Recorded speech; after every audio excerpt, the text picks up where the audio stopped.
asumo la responsabilidad completamente, pero estamos a 3 grados, más o menos, a 3 grados, y aquí platicando con la gente que es de muy buen diente, que están comiendo pan con café, y luego el café es de agrapa, decimos aquí, entonces pues con más ganas, sin gas, porque es café sin gas, significa sin gastar, ¿verdad? Entonces, bueno, muy cordial bienvenida, Pastora Gaya, aquí estamos. Y gracias por acompañarnos. Estamos aquí en una tarde muy, muy fría, en Delicias, pero los que estamos listos para la palabra. Vamos a orar. Señor, te damos muchas gracias. Rey, qué gratitud tan enorme tenemos por tu palabra. La atesoramos, la amamos, la hacemos parte de nuestra vida como un alimento indispensable para nuestro espíritu. Gracias porque a través de ella se nos forma Cristo, y gracias porque nos renueva el entendimiento. Gracias por esta familia que somos, que nos amamos, que nos damos soporte unos a los otros, y gracias, Señor, siempre por tu Espíritu Santo que está en nosotros. En el nombre de Jesucristo, amén. Bueno, estábamos viendo la semana pasada que también parte de la palabra nous, que define entendimiento, es sentido común. Y normalmente habíamos pensado que sentido común tiene que ver nada más con cierto nivel de prudencia o inteligencia, pero el concepto de sentido común es un sentido o una forma de analizar la información de acuerdo a una comunidad. Entonces, sí es muy importante con quién nos relacionemos. Con las personas que nos relacionemos de una u otra manera van a influenciarnos, van a generar una influencia para ver la información de cierta manera, hasta que ese sentido tiene que ver con la comunidad. Entonces, podemos ver cómo en diferentes culturas, lo que para una cultura es una verdad, para otra cultura es otra. ¿Sí? Es una realidad diferente. La Escritura nos advierte que nosotros no debemos tener relaciones profundas con personas que piensen totalmente diferente en el sentido del propósito eterno. A Timoteo, Pablo le hace una exhortación, le dice: con tales personas ni te juntes. Está hablando inclusive de creyentes que tienen un estilo de vida que no tiene nada que ver con la nueva naturaleza. De tal manera que inclusive se pudiera pensar que son personas que ni siquiera han nacido de nuevo. Este juntarse, Pablo también es muy claro en otras de las epístolas, dice que nosotros, si nos tuviéramos que juntar con la gente que piensa igual que nosotros, pues no habría prácticamente nadie, ¿verdad? También nos dice que nosotros nos podemos relacionar con personas, pero que sí tengamos cuidado hasta dónde pueden generarnos influencia. Dice que si solamente nos juntáramos con los justos, pues tendríamos que salir del planeta Tierra, ¿verdad? Porque estamos rodeados de gente que no está en Cristo también. Pero la gran diferencia es que nosotros podamos discernir en el medio que para nosotros es común, le llamaríamos comunidad, cómo piensan, para tener cuidado de no tener ese sentido común.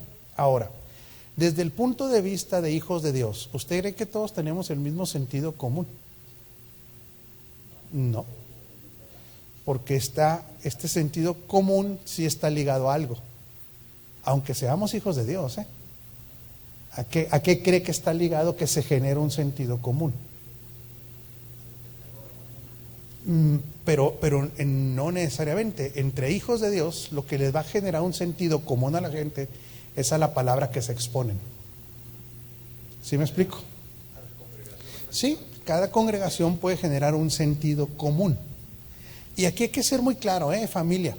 No estamos hablando de ser mejores o peores que nadie. No se trata de eso.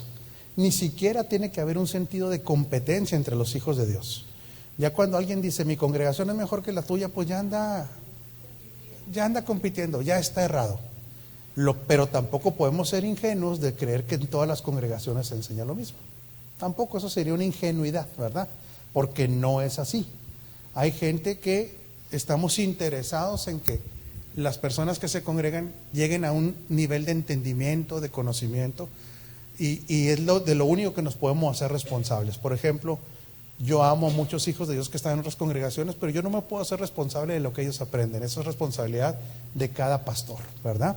Y cada pastor vamos a dar cuenta de lo que enseñamos. Entonces, fíjese qué interesante esto. Nunca hay que andar debatiendo ni peleando con la palabra. Sin embargo, usted sí se va a dar cuenta qué tanto entendimiento tienen aún los hijos de Dios que tienen otro nivel de información o que tienen otra forma de ser edificados. Por lo tanto, eso significa, lo digo con tristeza porque no debería ser así, que aún al hablar de juntarnos con hijos de Dios, también hay que tener cierto nivel de discernimiento de cómo piensan. ¿Sí? ¿Por qué? Porque si alguien va, por ejemplo, a una congregación legalista y usted se rodea de legalistas, créame una cosa, tarde o temprano usted se hace legalista. Si usted se rodea de creyentes que para ellos la gracia es vivir como ellos quieran, un libertinaje, tarde o temprano va a empezar a ver la vida desde el punto de vista del libertinaje. Entonces, sí se tiene que tener cuidado hasta dónde se generan relaciones profundas. Pregunto, ¿el sentido común de Jesús tenía un sentido común Jesús? ¿Y quién le generó el sentido? ¿Cómo se generó el sentido común de Jesús?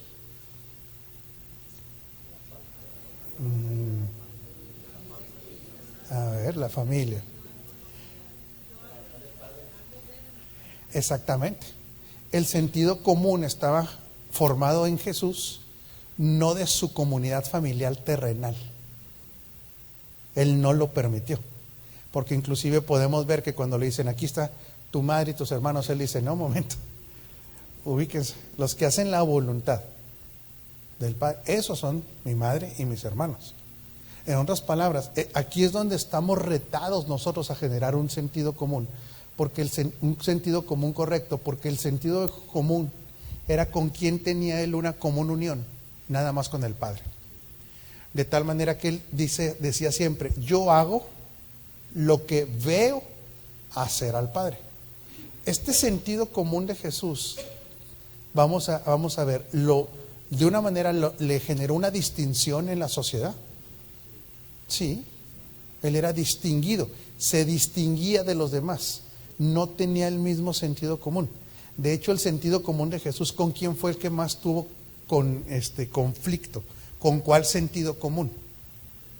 Con el religioso. Sí, porque se generó un sentido común entre los religiosos por ser una comunidad, y él, Jesús, tuvo continuamente choques, porque el sentido común de Jesús no era el mismo sentido común de los religiosos.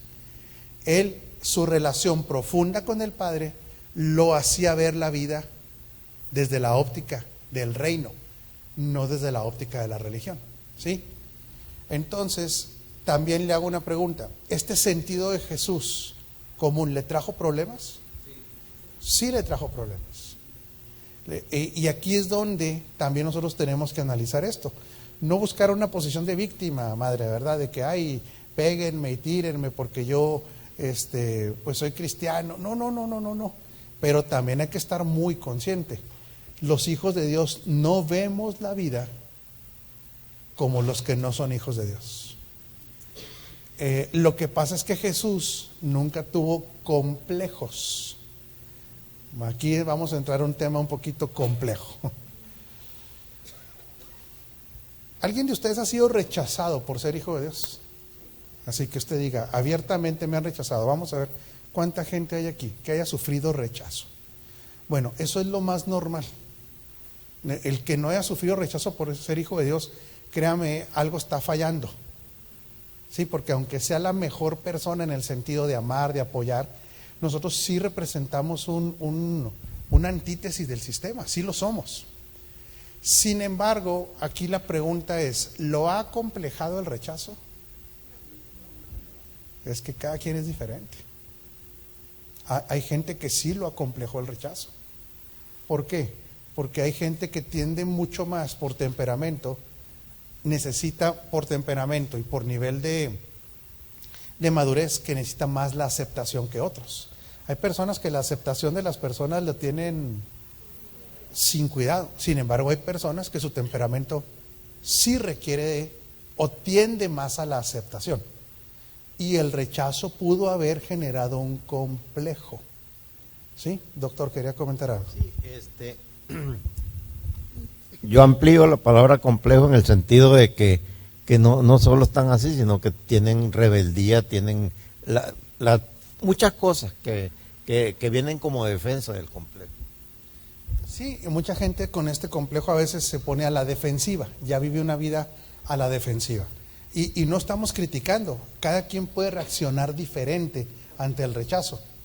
El problema es que por seguir teniendo temor al rechazo, ya no expresa sus convicciones. Otra vez, sí. Una vez que sufrió el rechazo, como decimos acá en México, el que se quema con leche, hasta el jocoque le sopla. ¿Se habían oído ese dicho? No, al jocoque le sopla. Porque el que se quema con leche cuando ve, cree que lo va a quemar. Es una reacción defensiva. Sin embargo, Jesús tenía un sentido común que lo sacó adelante. Aunque hubiera rechazo, aunque hubiera crítica, siempre el sentido común de Jesús lo sacó adelante. ¿Por qué? Porque el sentido común del reino es superior al sentido común de la tierra. La cuestión es quién se atreve a sostenerse en ese sentido común. Está bien, la nueva naturaleza sí está dispuesta, pero aquí a lo que me refiero, ¿quién de ustedes, por decirlo, no me diga yo sí, no, piénselo, siempre hay que pensarlo? Se puede sostener ante la crítica, se puede sostener ante el rechazo, se puede sostener a que ya no va a ser ¿cómo se llama? El alma de la fiesta, ahora va a ser rechazado probablemente, ahora le van a poner un alto. La cuestión es, ¿vale la pena sostenerse en el sentido común del reino? Aquí, joven Ortiz. Hablando del rechazo, la importancia de tener muy bien identificada la identidad, quienes somos en Cristo. De ahí, lo que quieran. La identidad en Cristo es un antídoto contra el rechazo en el sentido de que no se retrocede. El detalle es que mucha gente en este nuevo sentido común que tenemos, por nuestra unidad con el Padre, por estar en una congregación que se genera un sentido común, ¿está dispuesto a la persecución o quedar bien? Piénselo.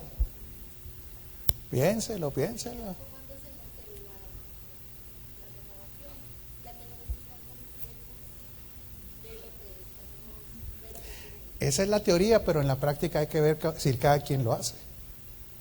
O sea, yo por eso le digo, a la hora de cuando viene la presión familiar nos sostenemos, a la hora que viene la presión en los trabajos nos sostenemos, a la hora que viene la presión de los amigos nos sostenemos, porque este nuevo sentido común, ¿sabe qué es lo que va a generar de toda esa gente? Generalmente va a generar adjetivos hacia nosotros. Burlas. ¿Qué le van a decir? Aleluya. Bueno, hasta lo que no, que ya a estas alturas del partido vale gorro, ¿verdad? Pero como este sentido común tampoco ve las cosas como lo ve lo terrenal. En este sentido común del reino y de la verdad presente, nosotros no vemos los problemas como los ve la gente tampoco. En teoría no lo debemos ver así. O sea, un hijo de Dios, ¿cómo debe de ver un problema? A ver, como una oportunidad, mi hijo. ¿Para qué? Para que se manifieste el poder de Dios. Esto tiene que ver lo que habíamos analizado otra vez, el origen de las problemáticas. O sea, este sentido común es distinto. Por eso sí es muy importante dónde se congrega. Quiera o no, sí es importante. Y sí es importante también hasta con los hijos de Dios, hasta dónde llegamos a tener relaciones profundas. Porque llega un momento, como le digo, que personas con un entendimiento diferente, aún siendo hijos de Dios, se van a convertir también en perseguidores. ¿Sí? ¿A alguien le ha pasado? ¿A dónde vas? No, pues que agua viva. No, pues de antemano, sin conocer, le van a decir lo siguiente, se lo adelanto: son libertinos. Sí, así dicen. Y usted nunca ha oído aquí que a la gente le llegamos, tiene 3 días para pecar, ¿verdad? Y 4 días para ser santo. No, nunca lo oí, pero la gente habla por hablar. Son blasfemos porque dicen que tienen la nueva naturaleza. Son muy creídos porque dicen que están en lugares celestiales. Bueno, es que eso es lo que dice la Escritura. Eso no lo decimos nosotros, ¿sí me explico? Esa no es una postura de agua viva, esa es una postura de la Escritura. Entonces, ante esa situación, aún entre hijos de Dios que no han renovado el entendimiento, viene un ataque. Entonces, en este sentido común que tenemos nosotros del reino, yo le recomiendo, en el nombre del Señor, que se sostenga. Nunca retroceda, porque lo que ha generado en usted, este conocimiento se va a manifestar en poder, en autoridad, en gloria, ¿verdad? En sanidad, en avance, en progreso. Entonces, no hay que avergonzarse. Bueno, otra palabra que esta es muy, muy importante, muy importante, estábamos terminando la anterior, es que nous también significa facultad de reconocimiento de una realidad. Otra vez, fíjese bien, señora Rosy, usted que le gusta profundizar. Facultad de reconocimiento de una realidad. Por eso renovar el entendimiento, doctor, nos hace congruentes en el reconocer una realidad en la cual ya estamos, pero ahora que la podamos creer, la podemos entender y la podamos manifestar. Más adelante los apóstoles, los que escribieron el Nuevo Testamento, con referencia a eso, ¿verdad?, hablan de ser sobrios y no se refieren a no estar borrachos, se refieren a tener eso que dices tú, un entendimiento claro, no distorsionado por alguna psicopatía o algo. Bueno, ¿cómo los estudiosos, aquí tenemos estudiosos como Ilinda, de la psicología, en un plano terrenal, mija, ¿verdad? ¿Cómo diagnostican o qué nombre se le da a una persona que vive fuera de la realidad? ¿Qué nombre se le da a ese fenómeno? Perdón, no la oigo. Un trastorno mental, ok. ¿Y no tiene algunos otros nombres? Esquizofrenia. Psicosis. Ok. Pero desde el plano terrenal, quien no vive una realidad, se le considera, pues perdón, pero como va, ¿no?, que está loco. Ok. Fíjese qué importante es este tema. En Cristo nosotros tenemos una realidad que el que no está en Cristo no la tiene. Esa es una, ¿sí? Pero también, que aquí es donde mucha gente tropieza en la cultura evangélica, es que antes de la cruz también había una realidad. Después de la cruz se genera otra realidad para Dios. Por eso yo siempre he explicado que hay dos tipos de locuras. La primera locura que nosotros vemos que la Escritura habla es la locura de los que no son creyentes, porque ellos, aunque quieran, lo que nosotros creemos es una locura, ¿sí? Para ellos, para el hombre natural. El creer lo que usted y yo creemos dice que es una locura. Para el religioso también es una locura la verdad presente. Fíjese bien, porque el religioso se quedó anclado generalmente en una mezcla de pactos. Y una mezcla de pactos genera una mezcla de realidades. Por eso cuando usted habla con una persona que no tiene claridad del nuevo pacto y de la verdad presente, dice que sonamos como locos. ¿Sí? Porque ellos se siguen viendo pecadores, ellos se siguen viendo con una naturaleza caída, ellos tienen miedo si son salvos o no son salvos, ellos están buscando la bendición, ellos están haciendo obras para merecer, ellos creen que su autoridad depende de su oración, de su ayuno, de su propio altar. Y cuando nosotros les hablamos de que todo eso ya nos fue concedido por gracia, dicen: ustedes están locos. Ese es otro tipo de locura. Pero ¿cuál será la locura que verá Dios en sus hijos, si pudiera decírsele locura? Ya en los hijos de Dios, ya en sus hijos. No, a ver, en general. no verse en su realidad. Que esta realidad que costó tanto es una realidad muy superior a cualquiera. Como que está en la transmisión muy oscuro. ¿Sí? ¿O sí se está? ¿No está faltando luz? Bueno. Ok. Entonces para Dios es un desperdicio que sus hijos no se vean en la realidad que ahora tienen. Porque no vernos en la realidad que es tan superior es de locos. Es como alguien que vive una realidad extraordinaria. Vamos a hablar del plano terrenal. Desde el plano terrenal, ¿cuál será una vida buena? Una vida así que usted diga, qué buena vida tiene ese compa. Un buen trabajo, familia, una buena familia, salud, una buena moto, diría el joven Ortiz. Que lo atienda bien la esposa, aleluya, gloria a Dios. Huevos rancheros en la mañana, vacaciones, una buena casa.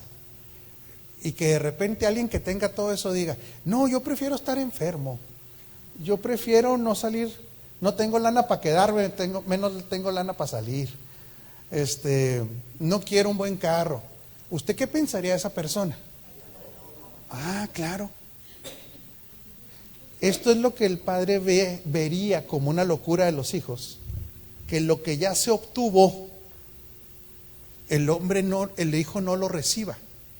Y no solamente no lo reciba, primero no lo crea, no lo recibe y por lo tanto ¿qué? Pues no lo disfrute. Por eso la renovación del entendimiento nos saca de la locura para meternos a una realidad celestial. El detalle es que, otra vez, como ha sido una gran problemática la mezcla de los pactos a la hora de edificar, no se han entendido versículos claves como un cambio de realidad. Híjole, es que este tema es importantísimo. Bueno, nos quedan 15 minutos. Vamos a versículos claves, por favor, si me ayuda ahí, medios. Juan 14:6. Para que vea la importancia de que cuando se renueva el entendimiento, ahora sí, mi hijo, podemos comprender nuestra realidad. Lo que pasa es lo siguiente, que nosotros en el ámbito en el que nos movemos, ahora sí, no congregacional, porque aquí enseñamos la verdad presente, pero en el ámbito que nos movemos todos los días, en trabajo, situaciones familiares, situaciones sociales, todo nos indica una realidad. ¿Sí me explico? Y esa realidad que se ve, según la Escritura, no es nuestra realidad. Otra vez, ¿sí? De acuerdo a lo que nosotros somos y tenemos, toda circunstancia contraria a la voluntad de Dios para los hijos de Dios no es su realidad. Es un reto, simple y sencillamente, para traer nuestra realidad a esa circunstancia. Entonces, hay un continuo, Mónica, continuo bombardeo para los hijos de Dios para sacarnos de nuestra realidad. Cuando usted ha estado en una situación de competencia, de negociación, ¿cómo le diré?, de conflicto, las personas más estratégicas lo que procuran es sacar de su realidad a las personas por medio de manipulaciones, ¿sí? Pegarle en su identidad, tratar de hacerlo ver lo que no es, porque entonces lo lleva a un plano totalmente manipulable, lo debilita. El sistema hace lo mismo y la religión hace lo mismo. Al creyente lo trata de sustraer de su realidad en Cristo. La cuestión es ¿cuál es nuestra realidad en Cristo? Juan 14:6 es un versículo, si me lo pone, mi hijo, por favor. Dice, yo soy el camino, yo soy la verdad y yo soy la vida. La palabra verdad en la Escritura no siempre es una connotación de la antítesis de la mentira, no siempre. La palabra verdad en el griego es la palabra aletheia. La palabra aletheia no siempre tiene la connotación de verdad, sino tiene otra connotación también. ¿Cuál es? Realidad. Una realidad. En otras palabras, cuando Jesús dice, yo soy el camino, yo soy la realidad, ¿sí? Significa que antes de Cristo Dios administraba su economía. ¿Qué es la economía divina? A ver, ayúdeme usted porque de este tema sí yo no quiero que quede nada de duda. ¿La economía de Dios qué es?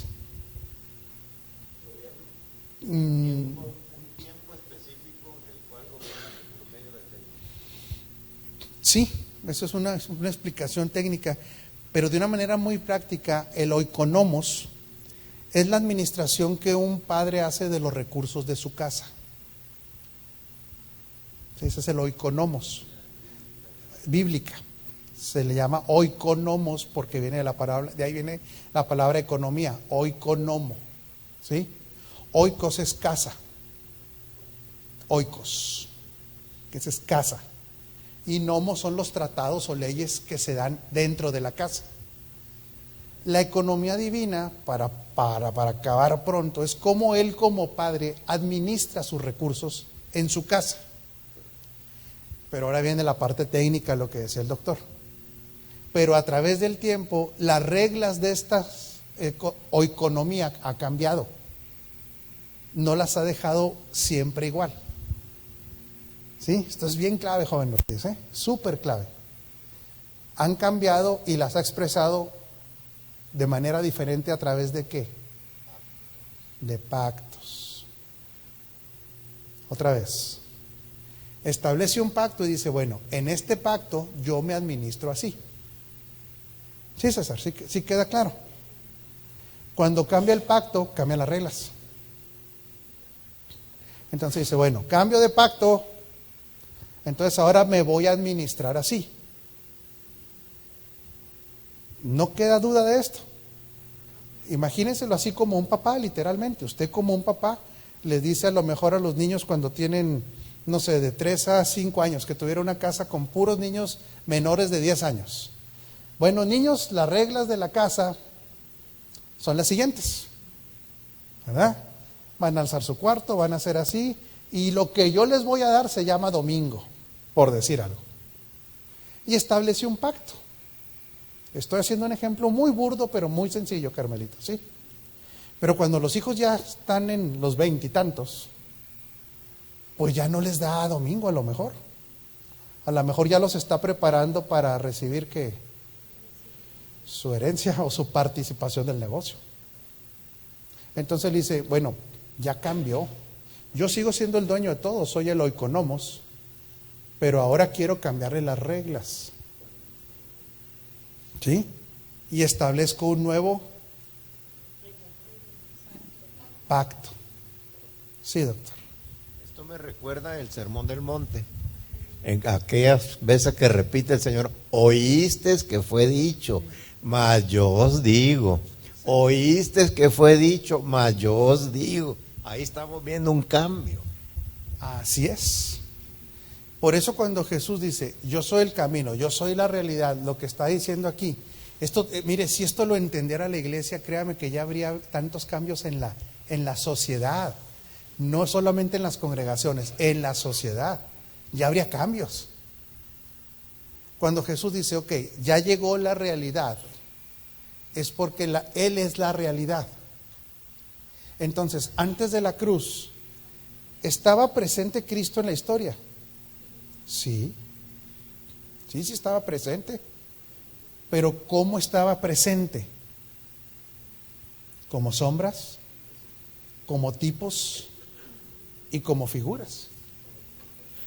Siempre ha estado presente. Desde la eternidad, pero también en el plano terrenal también estuvo presente siempre. En Génesis estaba presente. Sí, primero como creador. Pero después en la creación también estaba presente.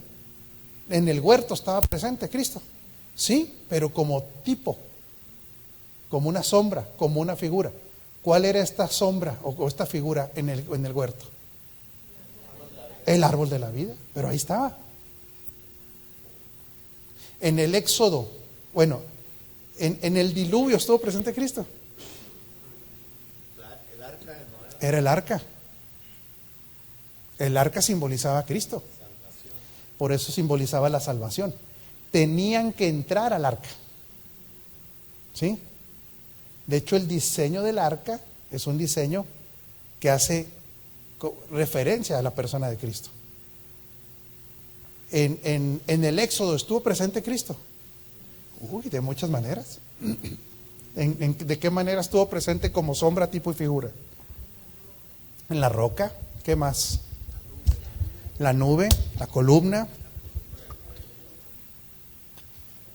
la serpiente de bronce, el maná. Todo eso era sombra, tipo y figura de Cristo. En el templo, ¿cuántas cosas tienen que ver con sombra, tipo y figura? Entonces, el detalle es que una sombra no transforma nada. Una sombra no tiene efecto. ¿Qué es lo único que da una sombra? Es una proyección nada más. Pero vamos a hablar, por eso Jesús ponía ejemplos tan claves, Stacy, como comida y bebida. ¿Por qué? Porque ¿quién de ustedes se ha alimentado de una sombra? Creo, me han dicho, doctor, puedo estar equivocado, que en esta casa les gusta comer. No, y sí se alimentan de sombras cuando imaginan que están comiendo lonches. Pero no tiene efecto. Entonces, por ejemplo, aquí yo sé que hay gente comelonas, yo lo sé, me lo han dicho, ¿verdad? Me lo han dicho, yo no puedo aseverarlo. Pero vamos a decir que a alguien que le guste aquí, ¿qué comida? ¿Qué? Habrá alguien, por ejemplo, bueno, no vino Marisol, pero ella, los tamales pues son para ella un manjar, ¿verdad? ¿A quién le gustan las hamburguesas? Al señor Isaí, bueno, a usted también.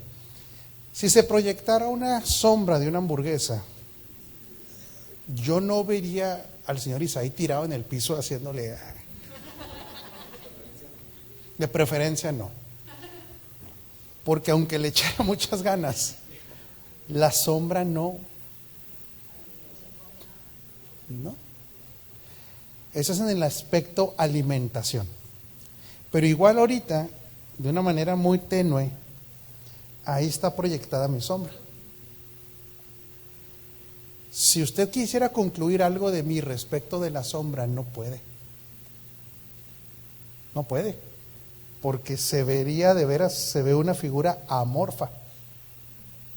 Entonces significa que desde el punto de vista del conocer, tampoco la sombra le da mucha información. Ni como alimento, ni como conocimiento. Por eso, antes de la cruz, todo eso sombra, tipo y figura no podría ser ni alimento, y al no ser alimento no produce transformación. Y al no ser conocimiento tampoco produce transformación. ¿Sí queda claro? Pero entonces Jesús cuando dice, ok, ya llegó la realidad, es porque ahora Él sí se puede convertir en ¿qué? En alimento y en ¿qué? Y en conocimiento de su persona. Entonces después de la cruz se deja de tener una experiencia subjetiva para ahora tener una experiencia real, con la sustancia y la realidad. Por eso Cristo se convirtió en nuestra realidad, Él como persona, pero también, ¿qué cree que otra realidad se obtiene con Cristo? Una es conocerlo a Él como persona, pero también hay otra realidad que Cristo nos da. ¿Perdón? Pues una parte. La realidad de Él no la comparte. Y, ¿perdón, hijo? No nada más eso, sino que todo lo que Él es y todo lo que Él tiene ahora es nuestra realidad.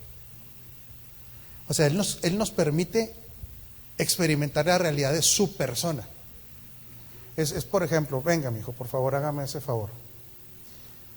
A Isaí vamos a decir que yo lo conocí por sombras, pero ahora ya no lo conozco por sombra. Ahora ya puedo decir, bueno, se veía deforme ahí. Allá, sí. Okay. Pero la sombra no me permite saber de qué color tienen los ojos. La sombra no me permite saber su tez. No me permite. Pero ahora que ya tengo una realidad, yo puedo disfrutar de la persona de él. Y yo de usted. Gracias, mijo. Y si nos empezamos a conocer más, voy a disfrutar más de la realidad de la persona de él. Pero vamos a suponer que él no nada más es disfruto de su persona, sino imagínese que él fuera un rey de un país y me dijera, ok, te quiero tanto que la realidad que yo tengo como rey te la comparto. ¿Te heredo? ¿Te la heredo?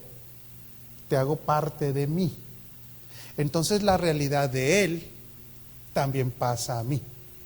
Yo tengo la realidad como persona, pero ahora tengo la realidad que él me otorga posición, en este caso genética también con el Padre, ¿sí?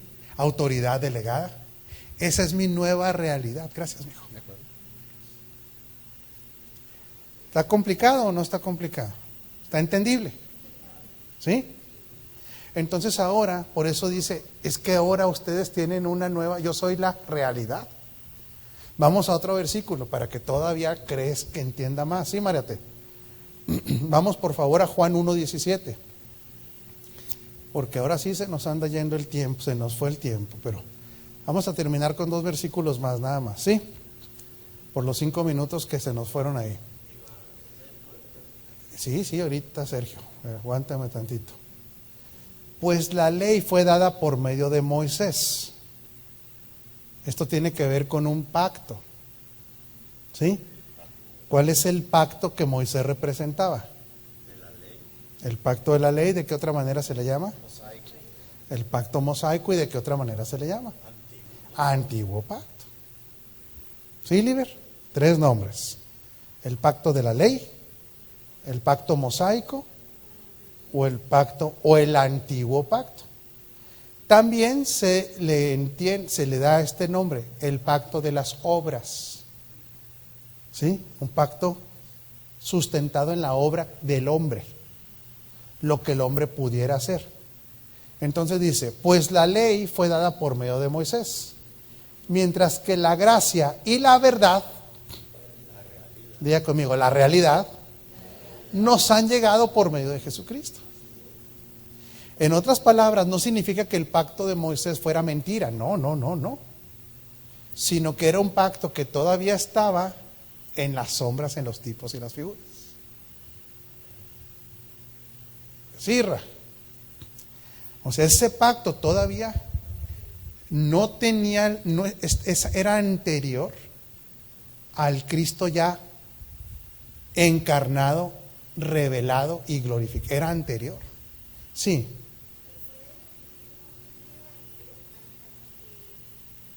No, era válido para ese tiempo. O sea, en esa economía divina, Dios dispensaba por ese pacto. Ese pacto era la verdad presente en ese tiempo. Era válido completamente, era la legalidad de Dios. Y para ese pueblo. Por eso nosotros, si se fija, ojo, nunca hemos criticado el antiguo pacto, ni decimos que no. Ahí está, y era la manera como Dios lo usaba. Y así estaba establecido. Ahora, siempre, así se administraba Dios, exactamente. Pero siempre recuerde algo, no es lo mismo pacto que testamento. Aún en el Antiguo Testamento hubieron otros 7 pactos diferentes. Lo que pasa es que la gente, el que más conoce y el que más se le predica es el antiguo pacto, este. ¿Por qué? Porque como ahí están contenidos los 10 mandamientos, a partir de ahí se ha establecido casi para todo la forma de la obtención de la bendición. ¿Sí capta? ¿Sí, Omar? Entonces, como, pues ni modo que estemos locos, todo el mundo quiere la bendición. Entonces dice, bueno, dame las reglas. Pues cumple la ley. Pues ya marchamos. Porque la ley no eran los 10 mandamientos, eran 613. Sí, mija. Sí, claro.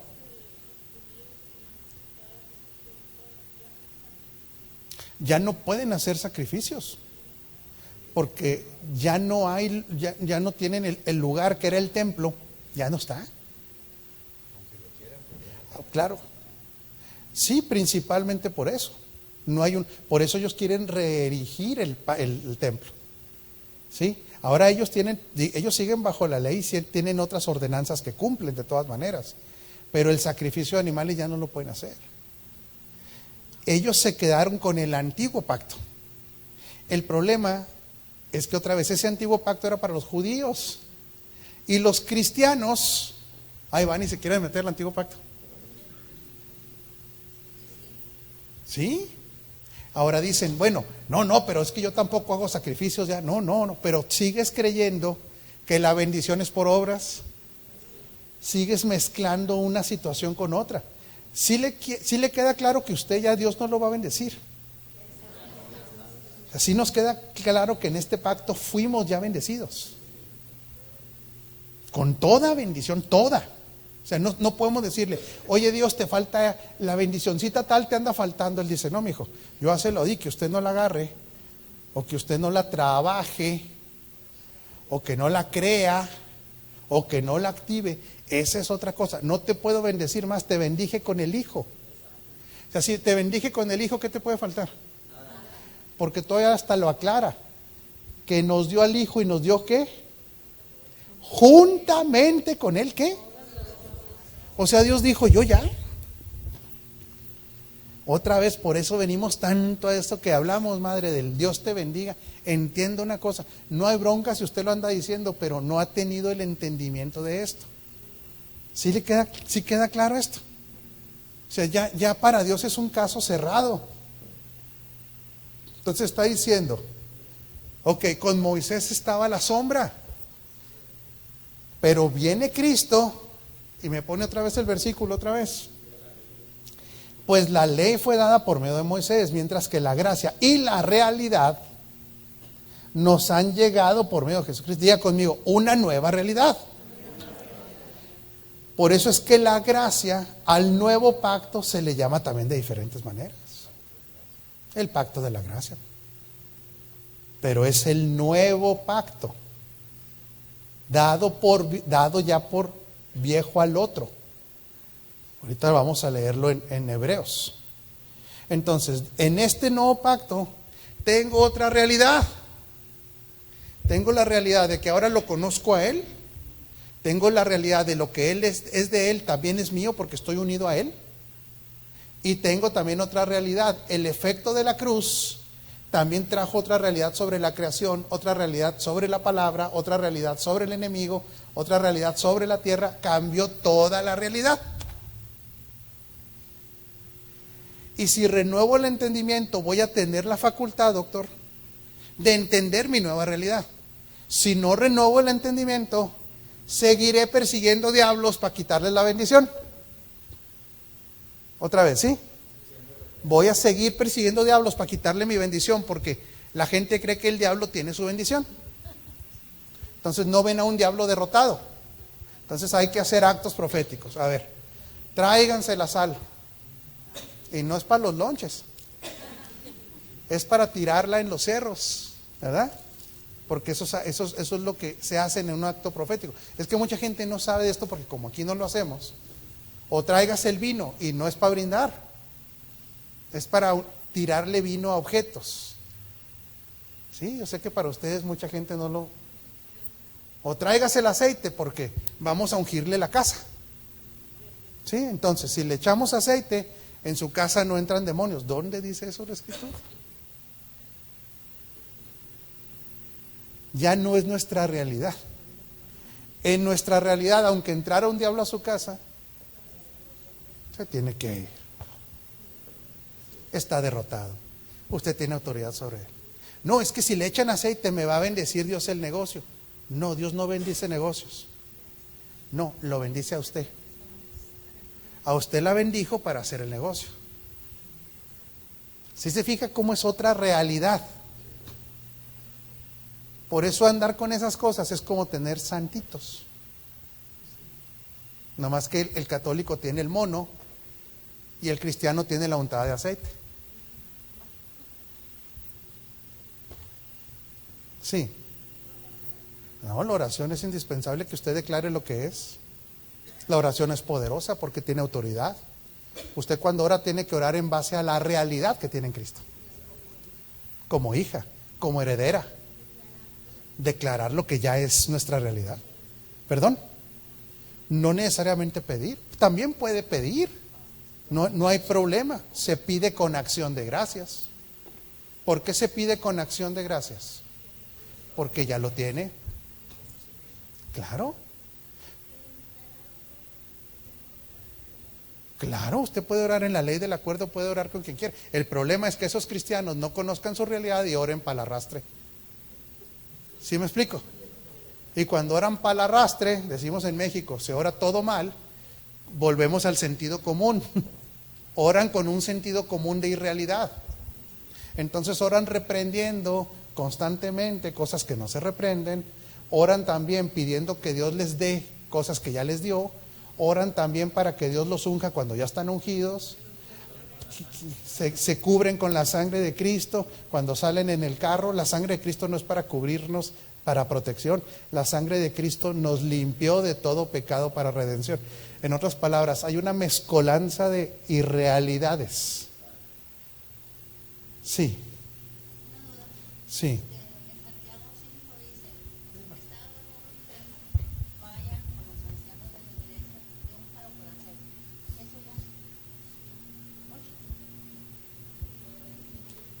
Pero la oración no es el No, y ya lo hemos explicado, pero no hay problema, Tere. Vamos a explicar porque hay mucha gente que no lo ha oído. Para empezar, el aceite que se utilizaba para bendecir o ungir, para separar, era un aceite que ya no existe, se le llamaba el aceite de la unción. No crea que es el aceite de oliva, o traigas el 3 en 1, o traigas el cártamo capullo, no. O traigas el menen, no. Ese aceite tenía instrucciones específicas de Dios para elaborarlo de cierta manera. Sí, este es del Antiguo Testamento. Entonces, para que surtiera efecto, ¿por qué diseñó así? Porque también era sombras, tipos y figuras. Ese aceite ya no existe ni siquiera en la tierra porque hay plantas que ya no están. Para empezar, el aceite de Santiago no era ese aceite del que están hablando. Es otro aceite, es un aceite aromático. Porque lo que pasaba con los enfermos en ese tiempo, no había aire acondicionado. No había agua corriente. Y si estaba postrado, imagínese un enfermo postrado sin bañarse, con calores, ¿a qué olería? Entonces les decían, tráiganse ahora sí ¿qué? Pues tráiganse el menen o lo que caiga, y échenle ahí mentol para que lo limpien, no para que lo sane el aceite. Por eso dice, la oración de fe es la que lo sana, no lo sana el aceite menen. ¿Sí queda claro?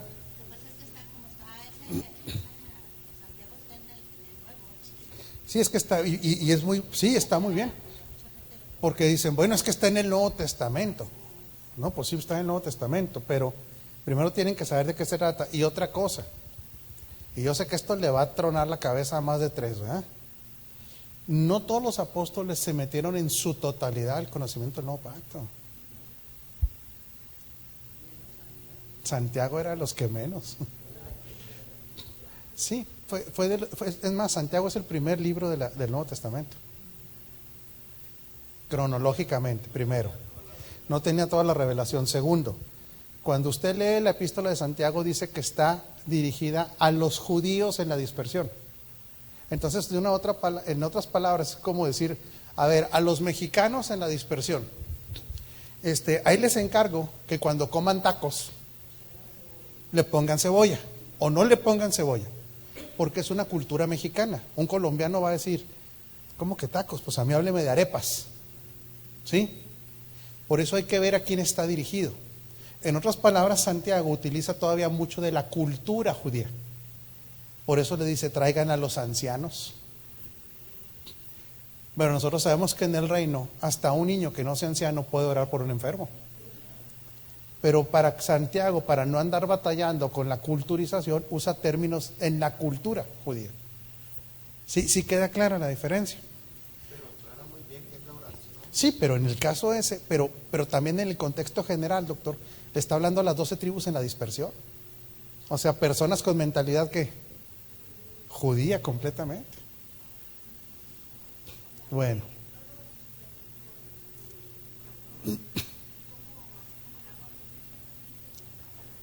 Pues ellos creen en ese poder. Sí, porque ellos sacan también de ciertos versículos, lo sacan. Sí, por eso insisto, no conocer este pacto, no conocer esta realidad, va a meter en la gente en un activismo religioso. Sí, usted de repente va a oír gente que diga, es que si no se levanta a las 5, Dios no lo oye.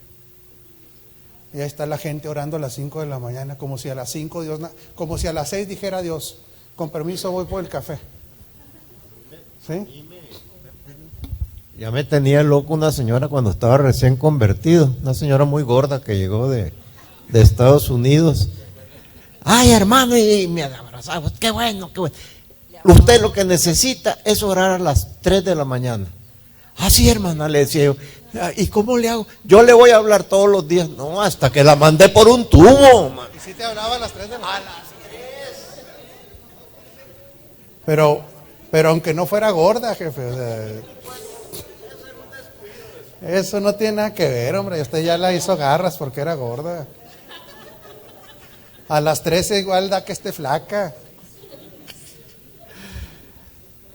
Ahora me entiende por qué no vivir la realidad es una locura.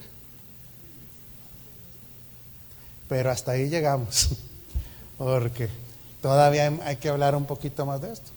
Sí, nosotros, otra vez, acuérdese que no es afán de crítica ni nada, pero aquí hubo gente que le decía a las mujeres, es que mi oración, porque me levanto en la madrugada, es la que tiene poder. A ver, ¿a qué hora se levantan ustedes?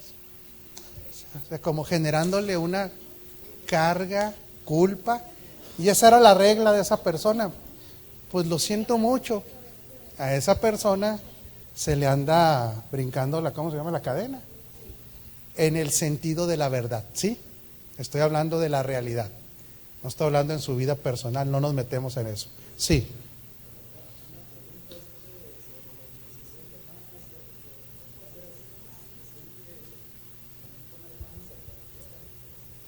La escritura cuando dice no impongan las manos con ligereza, no es porque no imponga manos sobre un enfermo o alguien, no. Porque imponer las manos en ese tiempo a lo que se refiere es transmitirle autoridad a las personas. O sea, cuando se nombraba un anciano, se le daba una autoridad, se le imponían manos. Vamos a decir, ok, el joven Ortiz va a estar ungido ante la congregación, escogido y reconocido como X, y se le ponían manos. Ese es el trasfondo de ese versículo. No más que el religioso dice, no le vaya a poner manos a este porque se le brinca el chamuco a usted. No, ¿de dónde viene eso? No, lo que decía, no le ponga, o sea, otra vez, se fija otra vez las locuras. Lo que estaba diciendo, si tú le impones las manos y le das un cargo, sin conocer su testimonio, sin conocer cómo piensa de la escritura, sin saber si conoce esto, eso es lo estás haciendo a la ligera, porque ahora quítale el cargo. Ahora humíllalo, no. Entonces no les des nombramiento a la gente que no entienda la palabra, que sea de mal testimonio, todas las características que habla de un obispo. Era otra cosa. Pero otra vez la religión dice, no le ponga la mano porque si trae el diablo, se le va a meter. ¿Dónde dice que se le puede meter un diablo a la escritura? Otra vez, no entender nuestra realidad produce una locura ante los ojos de Dios. Pero el próximo martes le seguimos para ver por qué es tan importante entender nuestra verdad presente desde el punto de vista de la conveniencia. O sea, nos conviene este pacto. Nos conviene disfrutar de lo que hizo el Hijo, Carmelita, imagínese. Todo lo ganado por Él y luego decirle, no, a mí me gusta más así como con Moisés. Para que la gente me admire, para que me diga que cómo soy santo, para que me aplauda porque me levanto a las 4, para que me digan que me sé 200 versículos de memoria. Eso es puro, ¿sabe qué? ¿Qué cree? Ego. soberbia, protagonismo, el yo en su máxima, ¿qué? ¿No? Y lo que ya nos regaló Cristo, que no estará bueno disfrutarlo. Bueno, váyase por la sombrita, por favor. Váyase por lo fresco. Por lo fresquecito. Pastor, nada más saludos y ya nos vamos y nos vemos el domingo dominical.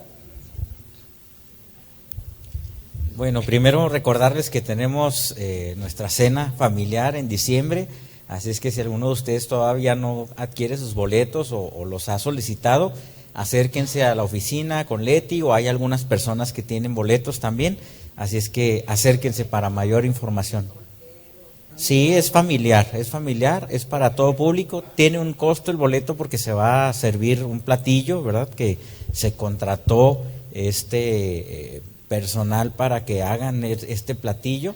Entonces, pues bueno, ahí están levantando las manos algunos que traen boletos y pues acérquense para que puedan tenerlos. Usted se merece una buena cena de lujo, así es que inviértase sus ¿cuánto cuesta el boleto? $1,000. No.